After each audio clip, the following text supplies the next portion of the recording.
back with my Thoughtful Thursdays, and it's all about how do we drive value for our client partners. A lot of the work that I've been doing in the last 2 years is about brand rejuvenation and also getting the India story right. What does that mean?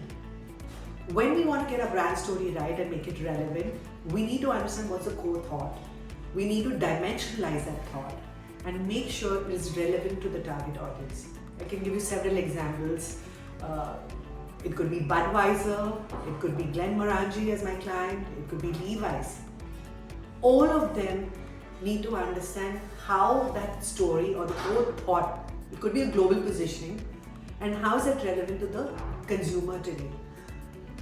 And many don't bother about this because you just take thoughts that are prevalent internationally or globally, and then you believe that the same applies to the Indian audience. But the context is always different. So I'll share an example, not the real example, but say if we had a thought called small joy, and that's the positioning that the global leaders have taken. What does that mean in the context of your category? What does that mean in the context of, say, alcohol? How does the Indian consumer interpret small joy? What are the situations in which he experiences small joy? Is that small joy relevant in the first place? We could be barking the wrong tree. And therefore, I always urge all my client partners, what is the core thought? What does that mean in the context? For example, even a word called protection. I'll just give you an example of, I was in a meeting yesterday. Everything that the product description and the benefit, and it ended with hygiene. For me, health and hygiene are two different thoughts. And if I start looking at the word hygiene in the context of the category that I'm studying, it could be very different for toothpaste. It could be very different in the context of, say, water tanks.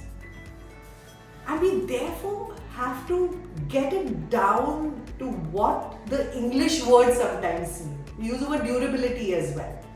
But in the Indian context, what does that core thought mean? Can we break it down? Can we nuance it? Can we find out if it's relevant to that audience?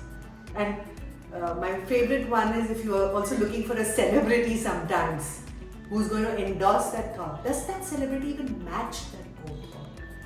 Have you even got down to understanding the dimensions of that celebrity's personality and the fit with the brand story? And you know, it might sound very obvious, it might sound as obvious, yeah, we all have to do that. But let me tell you, many don't take that time out to invest in a detailed understanding of the core thought, the brand story, and finally how it will pan out into your communication. That's the work I like doing, and if you are thinking about something like this where you're talking about brand story, brand rejuvenation, then reach out to us.